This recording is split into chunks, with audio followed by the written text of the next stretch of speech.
प्रकृति की गोद में बसा मायापुर एक छोटा सा गांव था जिसमें प्रवेश करने का सिर्फ एक ही रास्ता था, क्योंकि बाकी के तीनों ओर से ये पहाड़, नदी और घने जंगल से घिरा हुआ था। यहाँ का मौसम हमेशा से ही ठंडा रहता था। चंद्रकला मायापुर गांव में एक रुदाली का काम करती थी। गांव में जो भी मरता था उसके यहाँ जाके रोना और फिर उसका अंतिम संस्कार करना, ये उसका काम था। चंद्रकला की आंखों में जिस तरह से दुख दिखता था, वो देखकर पत्थर भी पिघल कर रो पड़ते थे। जब भी वो रोना शुरू करती थी, ऐसा लगता था जैसे वो भगवान से बात करके शिकायत कर रही हो कि क्यों, आपने ऐसा क्यों किया। आज मायापुर का मौसम बेहद खराब था। सुबह से बारिश हो रही थी और बिजली भी कड़क रही थी। रात को चंद्रकला अपने घर में सोने की तैयारी कर रही थी कि तभी दरवाजे पे जोर की दस्तक हुई। वैसे चंद्रकला का घर जंगल के एक किनारे पर था और ऐसे वक्त पे उसके घर कोई आता जाता नहीं था। फिर आज मौसम भी खराब था, इसीलिए दरवाजे पे हुई इस दस्तक ने उसे हैरानी में डाल दिया। जब उसने दरवाजा खोला तो सामने उसे कोई भी नहीं दिखा। बारिश जोरों की हो रही थी और बाहर धूप अंधेरा था। चंद्रकला इधर उधर देखने लगी कि किसने दरवाजे पे आहट की, लेकिन रात के अंधेरे में उसे कुछ नजर नहीं आ रहा था। तभी एक बच्चे के रोने की आवाज उसके कानों में पड़ी। उसकी नजर नीचे गई तो समझ आया कि कोई नवजात बच्चा छोड़ के गया था। चंद्रकला को अजीब लगा, लेकिन झट से उसने उस बच्चे को अपनी गोद में उठा लिया और उसको चुप कराने लगी। चंद्रकला ने देखा तो वो एक बच्ची थी। उसने इधर उधर देखते हुए तेज आवाज में कहा, कौन है यहाँ? सामने आ जाओ। ये बच्ची को मैं नहीं रख सकती, इसको वापस ले जाओ तुम। पर चंद्रकला की आवाज सुनने वाला कोई भी नहीं था। चंद्रकला उस छोटी सी बच्ची को देख ये तो समझ गई थी कि कोई इसे बचाना चाहता था, पर कौन, ये उसे नहीं मालूम था। उस बच्ची को देख चंद्रकला के मन में तरह तरह के ख्याल चलने लगे कि कहीं कोई बुरा साया तो नहीं, या फिर कोई भूत या पिशाच। चंद्रकला भूत, प्रेत, टोना टोटका जैसी चीजों पर विश्वास करती थी। हमेशा इन सबसे सतर्क रहती थी, क्योंकि उसे पता था कि बुरी शक्तियाँ क्या क्या कर सकती हैं। आज तो अमावस की रात भी थी, जिस रात ऐसी शक्तियाँ और ज़्यादा ताकतवर हो जाती हैं। वो ये सब सोच रही थी कि तभी बच्ची की रोने की आवाज़ ने उसका ध्यान खींचा। वो तुरंत ही बच्ची को अपनी गोद में लिए अंदर ले आई और दरवाज़ा बंद कर लिया। ठंड से जैसे उसके अंदर सिहरन सी उठने लगी। उसने तुरंत ही बच्ची को एक कपड़े से ढका और रसोई से बच्ची के लिए दूध लेकर आ गई। बच्ची को दूध पिलाते वक्त चंद्रकला ने उस बच्ची के चेहरे को ध्यान से देखा। एक बहुत ही मासूम और प्यारा चेहरा, जिसको देखकर कोई भी अपने सारे गम, सारी मुश्किलें भूल जाए। उसने तुरंत ही उस बच्ची को अपने सीने से लगा लिया और कहा, नीति, आज से तेरा नाम नीति और मैं तेरी माँ। नीति को सुलाते सुलाते चंद्रकला कब खुद सो गई उसे पता ही नहीं चला।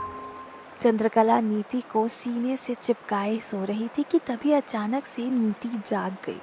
उसकी छोटी छोटी मासूम आंखें बड़ी होने लगी। उसके नाखून अचानक से बड़े बड़े होने लगे।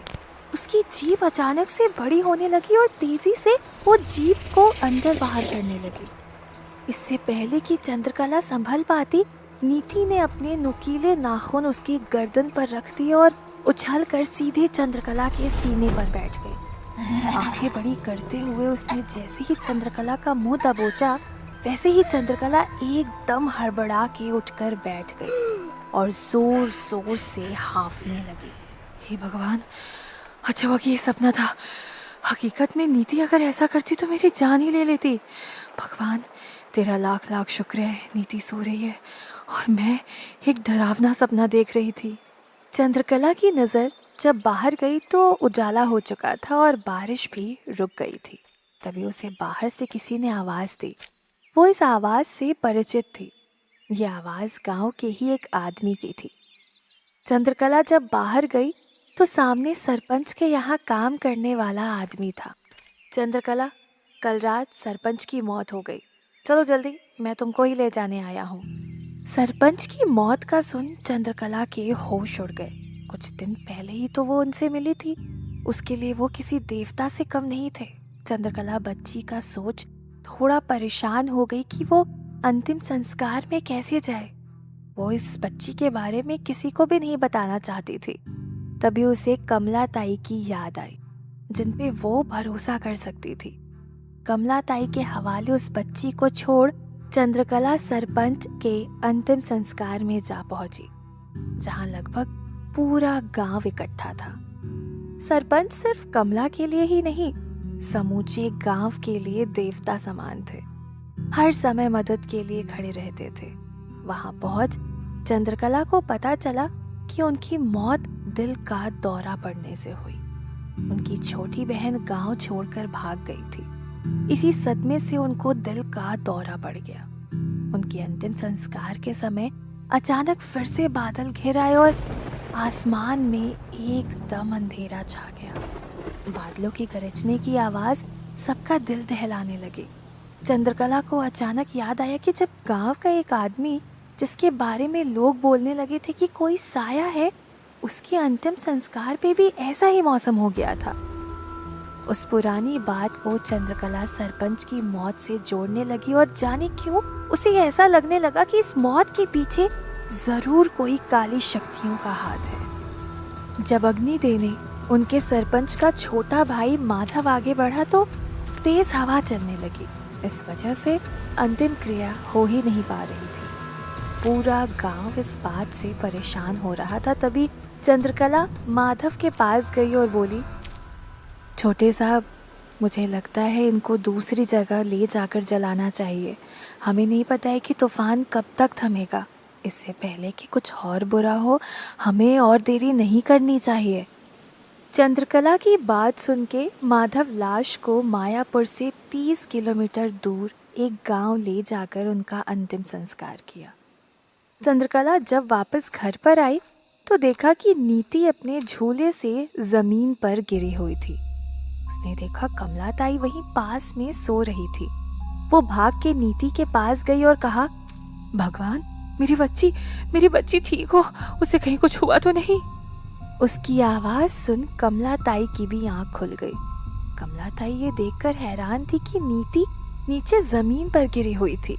उसने अभी थोड़े वक्त पहले ही उसे झूले में डाला था। हालांकि ये बात भी चौंकाने वाली थी कि झूले से गिरने के बाद भी नीति को कोई चोट नहीं आई थी। तो कमला ताई बोली, मुझे माफ कर दे चंद्रकला, पता नहीं कब मेरी आंख लग गई। भगवान का शुक्र है कि नीति बिल्कुल ठीक है। चंद्रकला ने हामी भरी और कहा, आप बिल्कुल सही कह रही हैं, बच्चे तो भगवान का ही रूप होते हैं। पर चंद्रकला मन ही मन डर गई थी कि बच्चा सही सलामत होना अलग बात है और चोट ना लगना एक अलग बात है। कमला ताई के जाने के बाद चंद्रकला ने तुरंत ही नीति की नजर उतारी।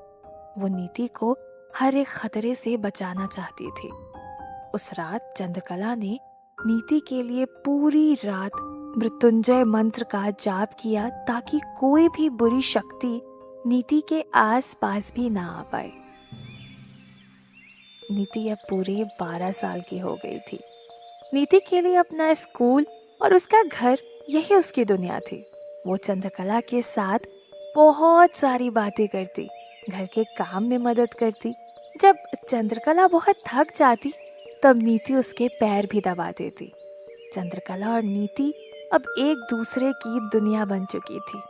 पर चंद्रकला को हमेशा ही नीति के लिए डर बना रहता था। वो हमेशा कोशिश करती थी कि नीति को कोई चोट ना आए। उसका मानना था कि जो घाव दिखते नहीं, जरूरी नहीं है कि वो होते भी नहीं है। सरपंच की मौत के बाद गांव वालों ने उनके छोटे भाई माधव को सरपंच बना दिया था। आज 12 सालों बाद चंद्रकला को फिर से उस घर में बुलाया गया था। इस बार मरने वाली घर की सबसे छोटी बेटी थी। चंद्रकला को लेने 4 लोग आए थे और जब चंद्रकला घर से निकली तो उसने नीति से कहा, कुछ भी हो जाए नीति, तुमको ये दरवाजा नहीं खोलना जब तक मैं वापस नहीं आ जाती। मानो चंद्रकला को किसी खतरे का आभास हो गया हो। नीति ने हाँ में